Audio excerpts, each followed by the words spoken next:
Okay, तो question में given है, ये है r इज इक्वल टू 1 से k, यहाँ पे -3 की power r minus 1 3n c 2r-1 this is equal to 0 prove करना है मुझे।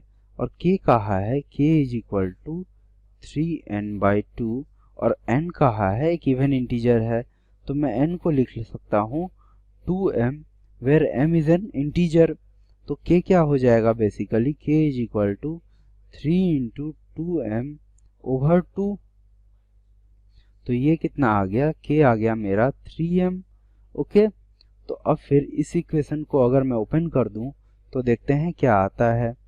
और यहाँ पे k मेरा 3m तक कंटिन्यू होगा, तो ये है -3 की power r-1, r is equal to 1 put कर दिया, तो ये हो गया -3 की पावर 0 विच इज़ 1 और r 1 हो गया, तो ये आया 6m c1। Okay, second term है मेरा 6m c3। Okay, 6m c3 फिर है मेरे पास यहाँ पे प्लस, ओके 3 की पावर r को 2 पुट किया, तो यहाँ पे -3 फिर है 3 स्क्वायर 6m c5।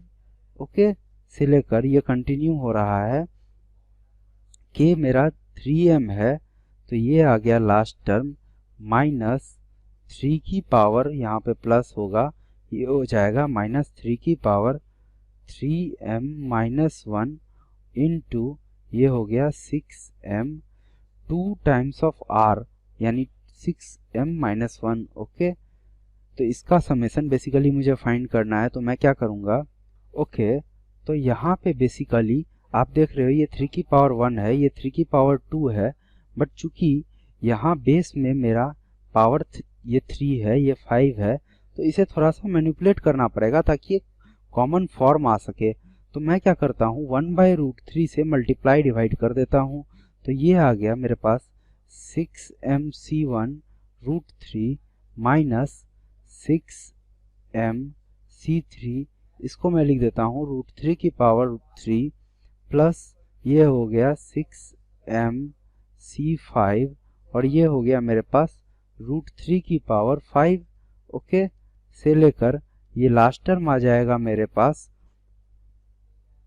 6m और ये हो गया 6mc6m-1 √3 की पावर 6m-1। ओके, और इंटू -1 की पावर 3m-1। ओके, तो फिर देखते हैं कि ये कैसे सॉल्व होगा। तो ये बेसिकली यहाँ पे आपको कॉम्प्लेक्स नंबर का यूज करना पड़ेगा इस क्वेश्चन को सॉल्व करने के लिए। तो कैसे कॉम्प्लेक्स नंबर यूज करेंगे ये देखते हैं। ओके, तो अगर मैं 1 प्लस एक्स की पावर n को एक्सपेंड करूं, 1 प्लस एक्स की पावर 6m को एक्सपेंड करूं, तो ये होता है 6mc0 plus 6mc1x plus 6mc2x² से लेकर ये आ जाएगा 6m और ये हो जाएगा x की पावर 6m। ठीक है, तो अब अगर आप x को पुट कर दो, यहाँ पे put x is equal to √3 iota, तो देखते हैं ये क्या आ जाता है। चूंकि ये √3 है और ये बस ऑड पावर्स आ रहे हैं, इसीलिए मैंने √3 आयोटा पुट कर दिया x को, तो ये आ गया मेरे पास 1 प्लस √3 आयोटा की power 6m this is equal to 6mc0। फिर सारे रियल पार्ट्स टर्म्स और इमेजिनरी टर्म्स को अलग अलग कर लेते हैं, तो ये हो जाएगा 6mc2, ये हो जाएगा √3 आयोटा √3 का स्क्वायर यानी आयोटा √3 का स्क्वायर, यानी यहाँ एक -1 आ जाएगा और ये हो जाएगा √3 का स्क्वायर से लेकर सारे इवन टर्म्स इधर आ जाएंगे। और जो इमेजिनरी मेरे टर्म्स हैं, यहाँ अगर मैं आयोटा कॉमन ले लेता हूँ, तो ये हो जाएगा मेरे पास 6mc1 इंटू √3, फिर यहाँ पे आयोटा स्क्वायर एक आ जाएगा, तो ये माइनस होगा, यहाँ पे ये हो जाएगा 6mc3 √3 की पावर 3 से लेकर ये जो है मेरा जो सीरीज चल रहा है वही सीरीज फॉलो हो जाएगा। ये 6m और ये हो गया √3 की पावर 6m-1 इंटू -1 की पावर 3m-1। ओके, ठीक है। तो अब जो है इस वाले सीरीज में अगर मैं फाइंड कर लूं इसका इमेजिनरी पार्ट तो वो इसका सम देगा। ओके, तो imaginary part of 1 plus √3 iota की पावर 6m, तो इसको इस तरह लिख लेते हैं। क्या करता हूं मैं, 2 से मल्टीप्लाई डिवाइड कर देता हूं, तो ये आ गया 2 times of 1/2 plus √3 iota by 2 और ये है मेरे पास की पावर 6m। तो ये आ गया imaginary part of 2 times of cos π/3 plus iota sine π/3 की पावर 6m। ओके, तो ये आ जाएगा मेरे पास इमेजिनरी पार्ट ऑफ 2 की पावर 6m और cos theta plus iota sine theta की पावर ये हो जाएगा cos 2m pi plus iota sign 2m पाई।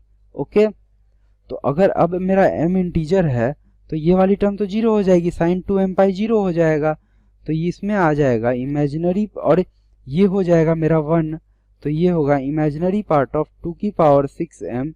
तो ये नंबर तो मेरा रियल है, तो इमेजिनरी पार्ट इसका क्या होगा 0, तो मेरी जो समेशन सीरीज है उसका सम बेसिकली 0 आ जाएगा। ओके ओके, तो क्वेश्चन में ये गिवन है और फिर एंड गिवन है कि ए के जो है ये 1 है फॉर ऑल के ग्रेटर देन n, तो मुझे शो करना है कि bn ये है।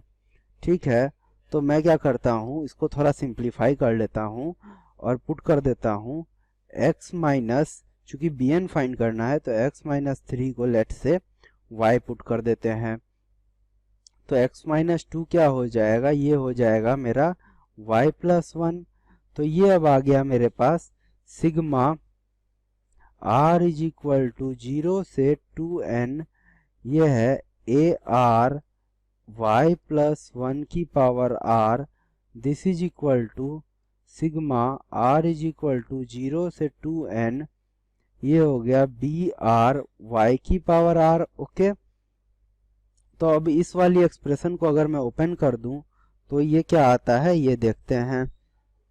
तो अब चूंकि ये वाली जो टर्म्स हैं n के आगे वाली जो टर्म्स हैं वो बेसिकली उनके कोफिशिएंट्स 1 है, ये ध्यान रखना है बस ओपन करते वक्त। ओके, तो ये हो गया a0 plus a1 1 plus y से लेकर ये है an-1 1 प्लस y की पावर n-1 और ये है फिर 1 प्लस y की पावर n से लेकर 1 प्लस y की पावर 2n। ओके, तो this is equal to basically summation r is equal to 0 to 2n, ये है br y की पावर r। ओके, तो इसको अब सिंप्लीफाई करते हैं तो दोनों साइड जो है y की पावर n जो है उसका कोफिशिएंट इक्वेट करते हैं, क्योंकि मुझे bn फाइंड करना है।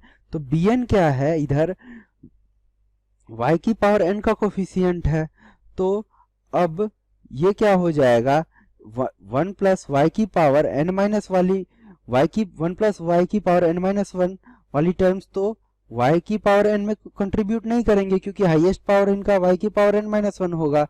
तो ये टर्म्स जो हैं यही बस मेरी y की पावर n में कंट्रीब्यूट करेगी, तो ये लिख लेते हैं क्या है। तो ये पहला टर्म होगा NCn प्लस n+1 Cn से लेकर ये फाइनली मेरा आ जाएगा 2n Cn। ओके, और ये इसका जो कोफिशिएंट होगा y की पावर n का राइट हैंड साइड में वो हो जाएगा bn। तो अब bn की वैल्यू ही मुझे बेसिकली फाइंड करनी थी। तो यहाँ पे अगर आप एक फॉर्मूला याद करोगे तो ये होता है मेरा n सी आर। ओके, यहाँ ऐसे लिख लेते हैं n plus 1 C R plus n plus 1 C R minus 1। तो ये बेसिकली क्या होता है मेरा n plus 2 C R. Okay, तो n plus 1 C N C N और n प्लस 1 सी एन, ठीक है। तो यहाँ इसको लिख देता हूं n plus 1 C N plus 1। क्यों? क्योंकि n सी एन भी 1 होता है और n plus 1 C N plus 1 भी 1 होता है। तो इसीलिए आ गया n प्लस 1 सी एन, और इसके आगे वाला टर्म है n प्लस 2 सी एन से लेकर 2n सी एन। तो दिस इज इक्वल टू मेरा बी एन। और सिंप्लीफाई करते हैं तो इन दोनों का सम इस वाली फॉर्मूले से क्या आ जाएगा, ये हो गया मेरा n plus 2 C N plus 1 प्लस n प्लस 2 सी, ये हो जाएगा n से लेकर 2n सी एन। तो आगे सारे टर्म्स ऐसे ही ऐड होते चले जाएंगे। तो ये आ जाएगा मेरा बी एन। इन दोनों को जब ऐड करेंगे तो ये बेसिकली क्या आएगा, n plus 1 n plus 2 C n plus 1। Okay, फिर ये वाला टर्म रहेगा n plus 3 C N, okay, से लेकर 2n C N is equal to B N. तो सारे टर्म्स अगर ऐसे ऐड हो जाएंगे तो फाइनली ये सब ऐड होके क्या आ जाएगा, अंतिम दो टर्म बचेगा 2n plus 1 C N plus 1 plus 2n C N. Okay, तो ये आ जाएगा मेरा 2n plus 1 C N plus 1। Okay okay, last term जो होगा 2n प्लस 1 नहीं होगा, ये 2n सी एन प्लस 1 आ जाएगा। तो इन दोनों का सम इसके इक्वल हो जाएगा। This is basically equal to B N, और यही प्रूव करना था हमें। ओके, तो स्मॉल एस एन ऐसे डिफाइन किया है, कैपिटल एस एन इस तरह से डिफाइन किया है। तो प्रूव करना है यहाँ पे L H S is equal to R H S. Okay, तो देखते हैं ये क्वेश्चन कैसे करेंगे। तो small S N is equal to 1 plus Q square से लेकर क्यू की पावर एन तक का सम है। तो ये बेसिकली मेरा एक जीपी है जिसका फर्स्ट टर्म है 1 और नंबर ऑफ टर्म्स है मेरे n प्लस 1 और कॉमन रेशियो है q। तो सम ऑफ जीपी क्या होता है, s is equal to a r की power n minus 1 over r minus 1। तो फर्स्ट टर्म मेरा a कितना है 1, कॉमन रेशियो है मेरा q, नंबर ऑफ टर्म्स है यहाँ पे q की पावर 0 से q की पावर n तक जा रहा है। तो नंबर ऑफ टर्म्स हो जाएगा n plus 1 minus 1 over r minus 1 यानी q माइनस 1। तो ये स्मॉल एस एन था मेरे पास, ये कैपिटल एस एन नहीं है। तो ये स्मॉल एस एन ये आ गया। सिमिलरली अब ट्राई करते हैं फाइंड करने का कि कैपिटल एस एन क्या है। तो ये था 1 प्लस q प्लस 1 ओवर 2, ठीक है, ये आ गया। फिर q प्लस 1 ओवर 2 का स्क्वायर से लेकर q प्लस 1 ओवर 2 की पावर n। तो इसके लिए फर्स्ट टर्म है a1, कॉमन रेशियो है q प्लस 1 ओवर 2 की पावर n माइनस 1 ओवर, ये क्या आ गया मेरे पास, q प्लस 1 ओवर 2 माइनस 1। तो ये बेसिकली जब इसको मैं सिंप्लीफाई करूंगा तो क्या आएगा, यहाँ पे ये आ गया q प्लस 1 की पावर n माइनस 2 की पावर n, ओके, ओवर यहाँ पे 2 की पावर n आ गया और ये हो गया q माइनस 1 और यहाँ पे एक 2 मल्टीप्लाई हो गया ऊपर में। ओके, तो इसको मैं कैसे लिख लूंगा अब, ये बेसिकली हो गया, ओके, ये q, ये भी जो है n प्लस 1 टर्म्स तक है, ये मैंने ध्यान नहीं दिया, ये q प्लस 1/2 की पावर 0 से ये q n तक जा रहा है, तो ये पावर n प्लस 1 होगी यहाँ पे, ठीक है। तो ये भी यहाँ पावर n प्लस 1 आएगा, ये यहाँ पे पावर n प्लस 1 हो जाएगा और यहाँ पे 2n हो जाएगा। तो अब इसको मैं कैसे लिखूंगा फाइनल फॉर्म में कि Sn this is basically equal to q plus 1 की पावर n प्लस 1 माइनस 2 की power n plus 1 over q minus 1 into 2 की पावर n हो जाएगा, क्योंकि एक 2 न्यूमरेटर में था और ये 2 की पावर n प्लस 1 है, तो ये यहाँ क्या आया 2 की पावर n। तो अब यहाँ आप नोटिस करोगे RHS क्या है 2 की power n into Sn, capital Sn। तो ये ध्यान रखना कि 2 की power n into capital Sn this is basically equal to q plus 1 की पावर n प्लस 1 माइनस 2 की power n plus 1 over q minus 1। Okay, तो अब जो मेरा RHS तो मैंने ये फाइंड कर लिया, अब LHS को देखते हैं कि ये क्या है। तो LHS है मेरा ये LHS है मेरा n plus 1 C1 plus n plus 1 C2। अब S1 क्या है मेरा, अगर यहाँ पे मैं n की वैल्यू 1 डाल दूं तो ये हो गया q की पावर n प्लस 1 यानी q की q square by q minus 1। Okay, तो ये हो गया q square minus 1 over q minus 1। फिर थर्ड टर्म क्या हो गया n प्लस 1 C3, ये हो गया क्या कहते हैं अब n प्लस 1 C3 S2 है q cube minus 1 over q minus 1 से लेकर ये मेरा लास्ट टर्म कहाँ तक जाएगा, ये है n प्लस 1 Cn प्लस 1 और Sn है मेरा q की power n plus 1 minus 1 over q minus 1। तो अब मैं क्या करता हूँ कि ये q माइनस 1 अगर मैं कॉमन ले लूँ सबसे तो क्या आ जाता है ये देखते हैं।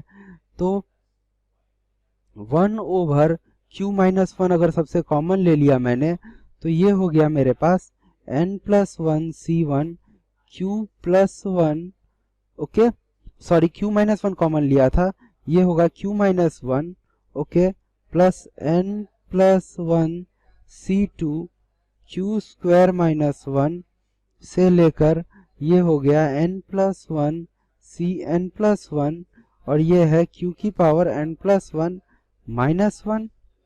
ओके, तो अब क्या करते हैं कि सारे q वाले टर्म्स और 1 वाले टर्म्स सेपरेट कर देते हैं, तो उससे क्या आ जाएगा कि 1 ओवर q माइनस 1 ओके, और ये हो गया n plus 1 C1 q plus n plus 1 C2 q square से लेकर ये हो गया basically n plus 1 C n plus 1 और ये है मेरे पास q की power n plus 1 minus n plus 1 C1 plus n plus 1 C2 से लेकर ये है n plus 1 C n plus 1। Okay, तो अब ये कौन से बाइनोमियल एक्सपेंशन है, इसको मैं सिंप्लीफाइड फॉर्म में क्या लिख सकता हूँ, ये है बेसिकली मेरा 1 ओवर q माइनस 1, अगर इस ये है बेसिकली 1 प्लस q की पावर n प्लस 1। ओके, इसमें एक टर्म इसके एक्सपेंशन में मिस हो रहा है, वो है मेरा nc नॉट 1 प्लस q की पावर 0। ओके, बाकी सारे टर्म्स तो इंक्लूडेड हैं। सिमिलरली ये है मेरा 2 की power n+1 minus n+1 C not वाला टर्म मिस हो रहा है, तो अब इसको मैं कैसे लिख सकता हूँ ये देखते हैं। तो ये है 1/q-1। अब ये आ गया 1+q की पावर n+1 माइनस 2 की पावर n+1। ओके, अब nc नॉट होता है 1+q की पावर 0, ये भी होता है 1, तो ये आ गया -1। और n+1 c नॉट क्या होता है 1, तो माइनस माइनस प्लस, तो यहाँ पे ये आ गया +1, तो ये दोनों टर्म्स कैंसिल आउट हो गए। तो मेरा फाइनल आंसर क्या आता है, लेट्स इसको सिंप्लीफाई करके 1+q की पावर n+1 ओके माइनस 2 की पावर n+1 ओवर q-1। अब आप देखोगे कि यहाँ से मैंने प्रूव कर रखा है कि 2 की पावर n Sn क्या था, इसके इक्वल, और बेसिकली ये मेरा क्या है 2 की power n Sn, hence proved. Okay, Hello guys, so today our question is, let m be the smallest positive integer such that the coefficient of x square in the expansion of 1 plus x to the whole power 2 plus 1 plus x to the whole power 3 plus 1 plus x to the whole power 4 plus up to 1 plus x to the whole power 49 plus 1 plus mx to the whole power 50 is 3n plus 1 into 51c3 for some positive integer n, then the value of n is. So let's solve this question. So to do this question, first of all, we know that a plus a square plus a cube plus up to a to the power n is equals to first term, that is a, into common ratio, that is a to the power number of term. Here number of term is n minus 1 upon r minus 1. Here r is a minus 1. So this is the formula to summation of GP.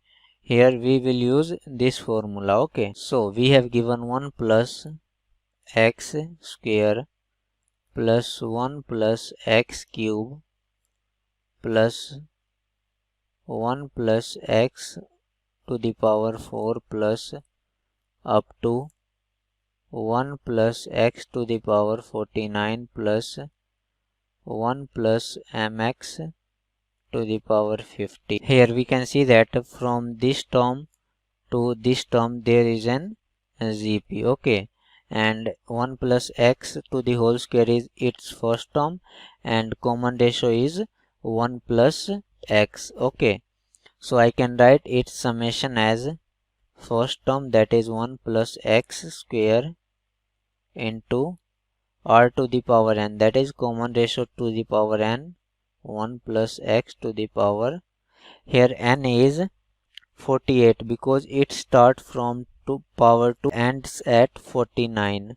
So the number of term will be 48 minus 1 upon 1 plus x minus 1 plus 1 plus mx to the power 50. Now send this term inside the bracket, so it will become 1 plus x to the power 50 minus 1 plus x square upon x, and here also upon x, plus 1 plus mx to the power 50. Now we have to find the coefficient of x square.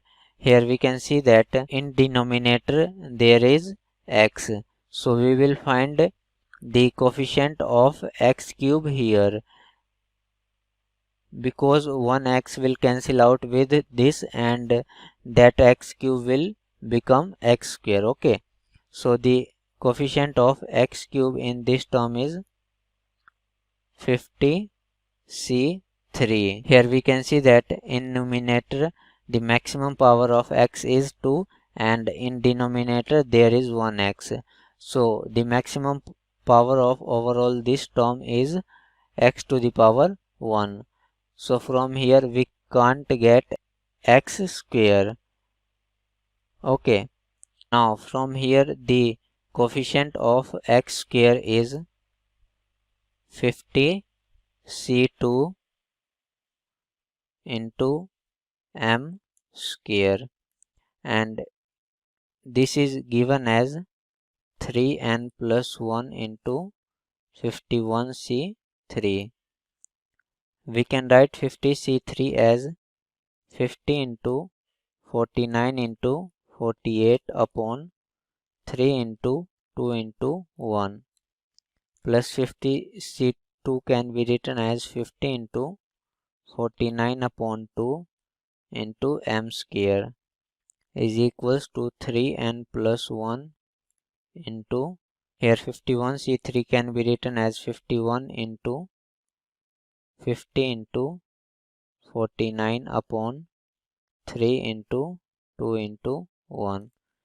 Here we can see that 50 and 49 will cancel out from these three terms, and in denominator 2 will cancel out, and here 48 will cancel out at 16 times from 3, and here 51 will cancel out at 17 times from 3.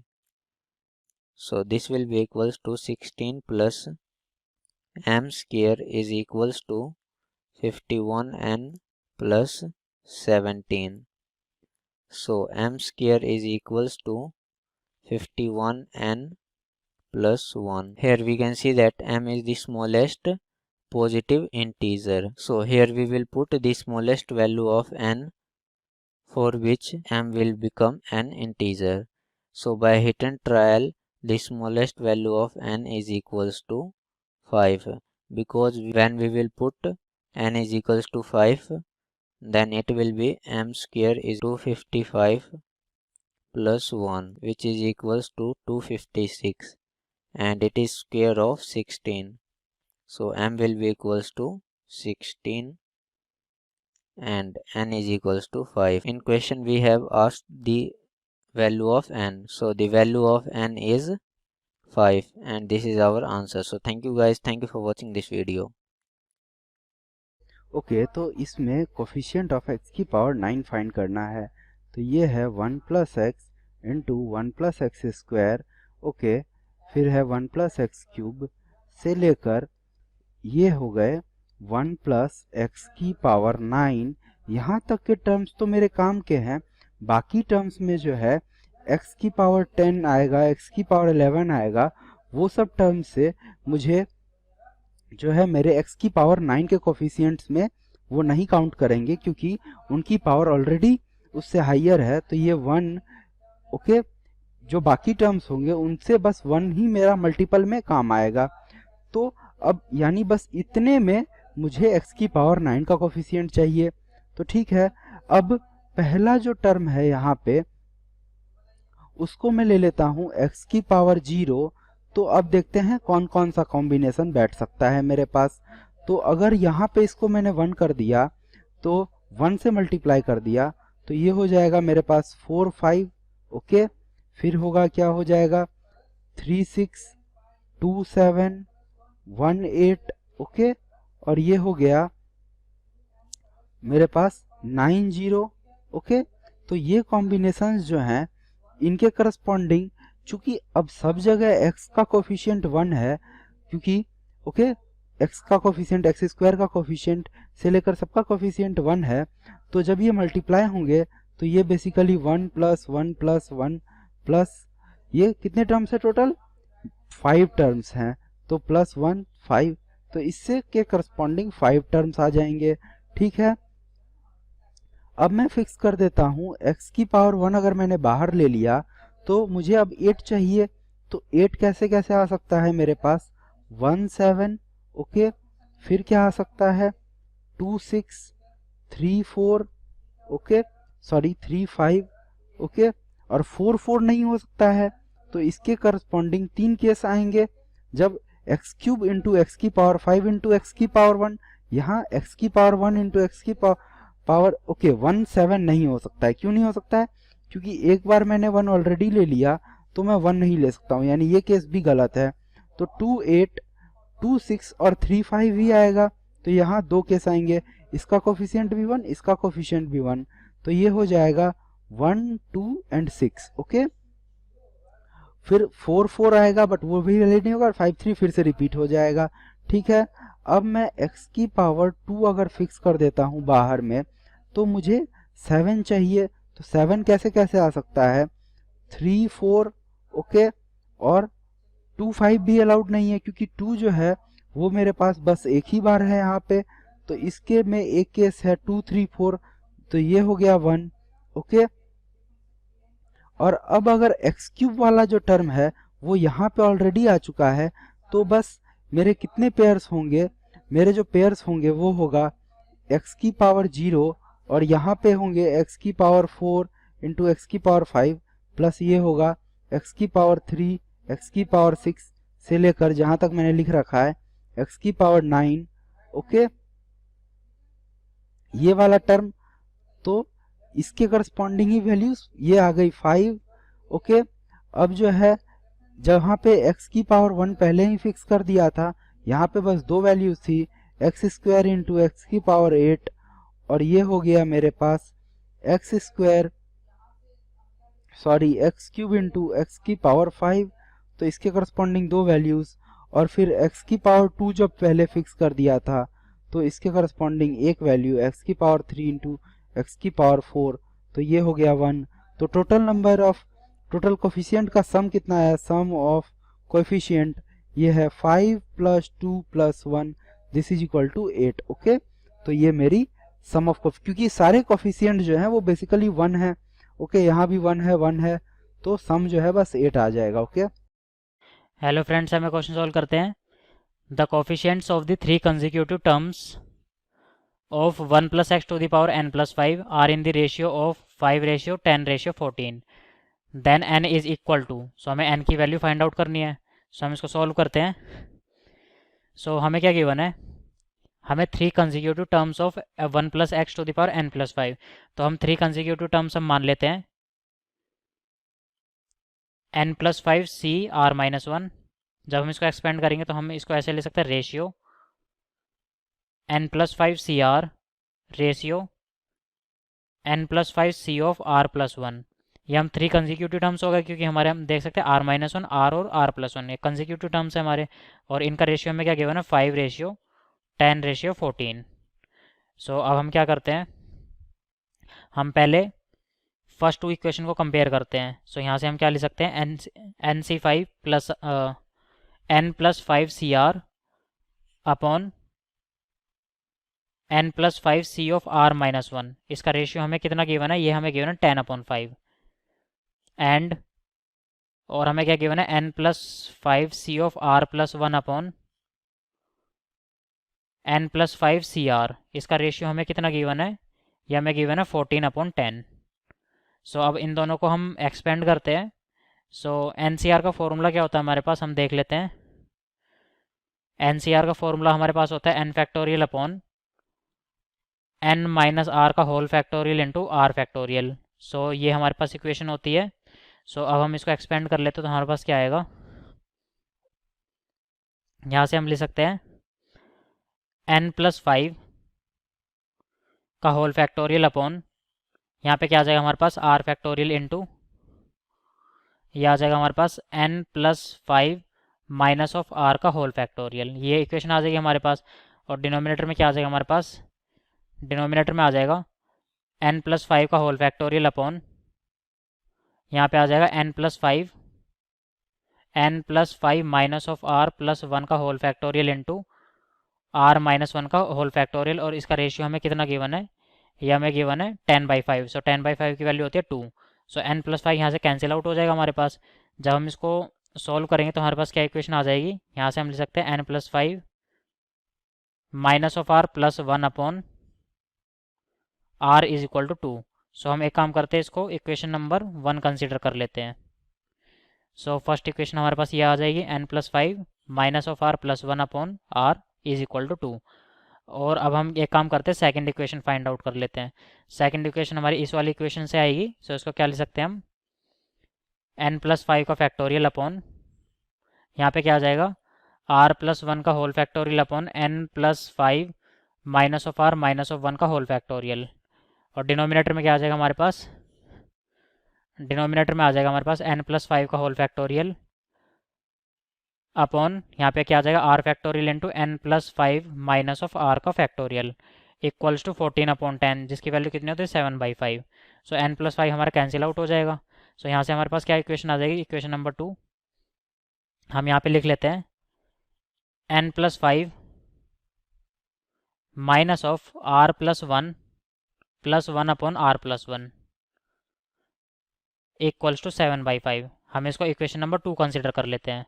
So equation number 1 आ गई और हमारे पास 2 आ गई।